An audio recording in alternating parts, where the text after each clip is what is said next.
cher ñun ñi kan lañ fi mës a kii 200 millions yow. fii Sénégal mës ngaa dégg loolu yow ba nga juddoo ba léegi mës ngaa dégg diffamation 200 millions. ñun de laaj nañu 200 millions. kan ñun ñii. fan yow tamit da ngaa fàtte Feeling Dakar gi. Feeling Dakar ku leen yóbbu woon diffamation. non loo ci xamul diffamation. xam nga diffamation. le procureur peut demander 1 milliard. mais le juge bi dina dem du la condamner pour 200 millions.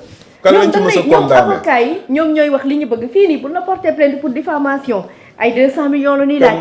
ay 500 millions. parce que gars yi dañuy wut xaalis. nee nañ honneur non nee nañ loolu dañu atteindre sa honneur léegi dañ koy raxas ci ay. xam nga lan moo gën a lan moo gën a bon naa fekk moo baaxul. bidaay réew mi. naa fekk moo baaxul parce que tey jii affaire bi tourné nañ page bi tey beneen pouvoir am na liñ ñu doon wax amul am na. mooy lan. muy que rapport bi ñu wax rapport bi. que waa ji fenkat la. rapport bi am na. cela veut dire que ne waa ji waaw continuer. parce que am na ku ci sukkandiku pour dire que ci lañ tabaxee ni Sonko fenkat la. waaw parce que condamné nañ ko. ci fen. loolu Bougane doon wax non. waa diffamation nee na voilà yow da nga fen ba ñu condamné la yaa dàq fen fii. mais léegi mais Sonko am na devoir. fen boobu di wax mu ragg ko. mu ragg deram. mu ragg deram ni man du ma fen lii ma doon wax ni wax na te ngeen teg ma ci fenkat mi ngi nii. mi ngi nii tey mi ngi nii léegi ku doon fen. loolu kan moo doon fen. léegi kan moo doon fen. mais xam nga aussi nag Sonko dafa nekk ci ay droit am quoi. te muy dëgg. si je peux me permettre de. allez Sonko. franchement. bi mu demee bay def le mortal combat. dafa fekk ñu tooñ ko tooñ ñor bi tooñ ñor ba xam mu sës. mu ni léegi man damay def affrontement lu ma ci am. lu ma ci ak parce que c'était un problème existentiel. Sonko dafa nekk syndicaliste. créé parti gars yi radié ko. te teguñ ko ci yoon. benn député président du groupe parlementaire. Moustapha Diakhaté moo demandé pour ñu radié ko. Sonko loolu lañ ko radié ko. Moustapha Diakhaté mi ci kaso bi. moom moo demandé woon. moo ko demandé woon. moo tax que nañ ko radié alors que moom. li mu doon def loi condamné wu ko justice condamné wu ko. droit am la ak fonction lanceur d'alerte la woon. te loolu dafa nekk c'est protégé par les dispositions de la de droit de la CEDEAO. li mu doon def les lois de la CEDEAO dañ ko organiser dañ ko admettre. ci loolu la nekkoon mais comme que ñoom dañ ko ragal. te dañu bëggoon fexe ba. buñ ko tegee daan keneen dootul ñeme def li Sonko def. ñu radié ko. waaw. Sonko dañ ko exclure donc dañ ko dàq. peuple bi embauché ko. oui. peuple bi naka la ko embauché. def ko député. xam nga la donc chaque fois le peuple a protégé Sonko contre l'arbitraire et l'injustice. Sonko loolu moo ko may doole Sonko tey ki ko créé mooy Macky Sall. parce que Macky Sall moo acharné woon ci Sonko. ak ay ñi ko wër ñoom Moustapha Diakhaté ni kii nañ ko éliminer buñ ko mënoon rey jël bakkanam dañ koy rey mais dañ ko bëggoon rendre quelque chose quelqu'un qui délégitimé ko comme ñu wax comme ni am na daa ci intervenir parce que ma jàmbal am na benn tur benn mot bu mu génne nee na Sonko c'est la délégitimité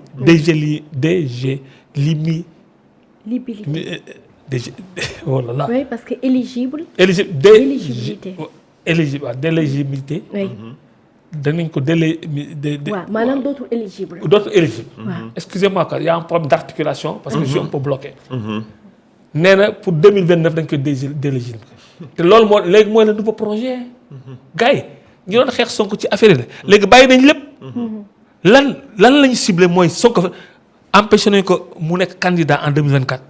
2029 warul tam nekk candidat. loolu lañu soulevé comme débat de fond.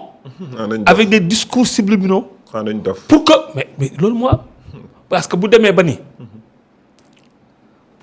moom ko bind mën naa la ko bindal fu mu ko bind. liiru leen ko. ma jàmbal si dañ koy lire. nee na bi Sonko demee fële. Chine dellu si gars yi kët yi voilà donc Sonko fi ñu ne ni. Il présente sa candidature pour 2029. Oui. Ils n'ont rien compris. loolu la wax bind. Il a écrit dans son truc X. X la moo ko bind ci X. Tweet ci tweetam da ko bind. mu ne donc Sonko Sonko waxul fenn il est candidat en 2029. mais dañu bëgg soulever affaire boobu. benn débat. pour que opposition bi jël Diomaye comme son candidat pour 2029. parce que ñoom xam nañ ni amatul benn opposition face au PASTEF. comme ni ko Sonko waxee. c'est une opposition résiduelle. qui ne peut plus tenir. donc même en 2029 amul kenn pour émerger face à un candidat du PS. donc ñoom li leen tiital mooy. kon seen candidat na nekk Diomaye. mais non mais monsieur le ministre. waaw mais parce que loolu bind. yaa ngi wax xam-xam ni parce que ñi tàmm di lire derrière les lignes et tout ça. bi nu gisee Madiambal Diagne mu ni Ousmane Sonko se prépare pour se candidater maanaam pour la candidature pour jëm 2029. après am na sax. am na lu ci yokk mu ni.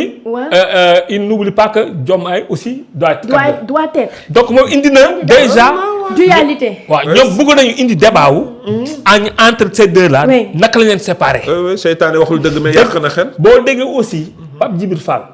conférence bi mu def express. dinañ ci ñëw. lan la wax non daal ci ñëw quoi. Sénégal fii bi non dinañ ñëw si débat bi am ci les propos de Pape. dinañ ñëw itam ci Madiambal moomu li ñu wax. war nañ fa def jàngat boo xam ni. ni leen tey ji Sonko ni ñu koy attaqué. xam nga man génn naa fan yi ba avant-hier. benn vidéo. pour proposer ñu def élection présidentielle anticipée. liwlu leen ko. oui j'ai proposé ça xam nga taw proposé ko. bi li jàmbal li ma décodage bi ma def ci li jàmbal wax. ma jàmbal bind. ak Pape Djibril Fall. ak yeneen éléments yi ma jël ci opposition bi ak nationalistes yi nga xam ne léegi attaqué ko bàyyi nañu attaqué pël yi léegi Sonko mooy seen cible. c'est que ñoom ñëpp léegi attaqué Sonko pour délégitimer ko. moom mooy le nouveau projet de combat de l'opposition. loolu nag loolu la ñu bëgg jëlee nag. mu nekk débat fii ba 2029. di distraire loolu la ñu bëgg distraire sénégalais. yóbbu pousse Diomaye. surtout que Diomaye mi ngi dem seeti Trump. alors que moom mi ngi jóge Chine. c'est-à-dire que même dans ce débat là. pour délégitimer Sonko. mais c'est un projet international. international parce que ils ne veulent pas que Sonko en 2000 soit candidat. Mais est-ce que Sonko va être candidat? Non, Sonko doit être candidat. Pour 2029. Mais sinon, le projet meurt. Mais Diomaye... Attends, moi je vais vous démontrer ça. Oui. Démontrer. Le projet là. Sonko moko tabax avec ses cadres d'un bout à l'autre de sa conception. Moko gëmloo Sénégalais yi présenté ko moko gën a xam n'importe qui. Moo tax xam nga aussi ci li ma jàmbal xam nga la wax. nee na les résultats de Diomaye vont délégitimer Sonko. Ça veut dire que ñoom xam nañu Sonko va réussir. mais dañu bëgg li Sonko di réussir ñu attribuer ko Diomaye. Déjà ils ont un plan de communication. autour du fait que gars yi gëm nañu léegi résultats yi. redressement économique bi gars yi commencé def mi ngi commencé produire ay résultats. n'est-ce pas résultat lan mooy monsieur le ministre. tamit ndax gënul le président Bassirou Diomaye am 2 mandats yi républicains yi après jox Ousmane ndax ñoom loolu lañ ñu wax Ousmane ñoom dañ ni même campagne yi ñoom nee na dañ Ousmane Bassirou day jël 2 après Ousmane jël 2 ya Malick topp ca après ñu xool. nee na noonu ba 50 ans ya. non kooku c'est une vie de l'esprit. oui. qui est différente de la réalité. Qui est différente de la réalité et qui viole. Oui. Une légitimité de Sonko. Parce que lan moo am. Oui. Diomaye légalité la am. Parce que élection moo ko fal moo am légalité. constitutionnelle. Mais la légitimité c'est Sonko.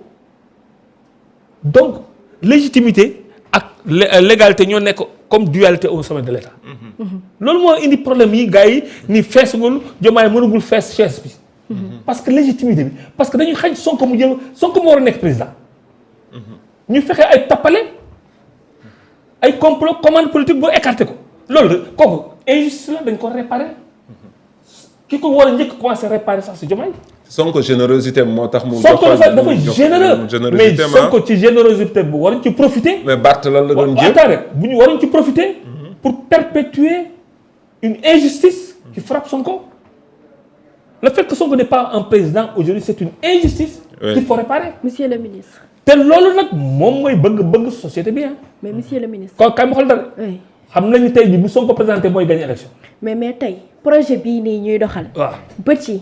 tànk yi Ousmane Sonko la non. Ousmane nee na numéro yi du doxee neex na ko même bu fekkee ne il sort pour faire des critiques bu demee ci conseil des ministres mu joxe ay directives yamu ca di ca topp ndax tey ci ni ngay waxee nii. gënul ñu bàyyi Diomaye. non gën bu ko question de. vue de l'esprit et de valeur de morale la. wala bien de valeur ou bien de philosophie. mbir li koy tabax histoire am moo koy tabax. du question opinion déedéet histoire. le PASTEF a un leader. Sonko a prouvé par différentes manières. que moom moo yore le leadership du projet et de PASTEF lan la ko prouver. moom moo war a nekk président gars yi xañ ko de manière injuste. moom mu am générosité proposé Diomaye. bi gars yi commencé proposé des problèmes yow ñun Sonko la ñu xam-xamuñu bëgguñu kii dafa leen Sonko mooy Diomaye. xam nga Diomaye waxuñu man Diomaye mooy Sonko de Sonko moo ne man. maay moom. moom mooy man. c'est Sonko donc qui a proposé à ce que ku bëggoon voter demal voter Diomaye. donc bu fekkee ne Diomaye fal nañ ko Sonko moo ko fallu. mais loolu Sonko bu la fallulee de loolu warul réer waruñu ko effacer. lu tax ñu ko effacer parce que rek waa ji toog na. déedéet projet la. projet ki ko mën a incarner bu xam ne tey bu taxawee ñëpp ci ànd. mais c'est Sonko hein. te lan la ko prouvé. ci législative yi. bi muy dem législative yi il a démontré que la légitimité c'est lui. parce que dañuy dafa dem seeti Diomaye coalition Diomaye. Diomaye président. ni leen bëgg naa leen loolu ñoo ànd mais. je dresse tout seul la liste dinaa tibb ci Diomaye président ku ma soxla ma dresser une liste sans coalition. Pastef. ba mu koy defee dañ ko bàyyi yaakaar ni dafay daanu peuple bi di ko topp parce que moom il a perdu sa légitimité parce que résultat ou popularité Diomaye bi léegi effacé na ko. mais bu ñu demee élection dañ ko confirmer. di ko yow la. booba ba muy def.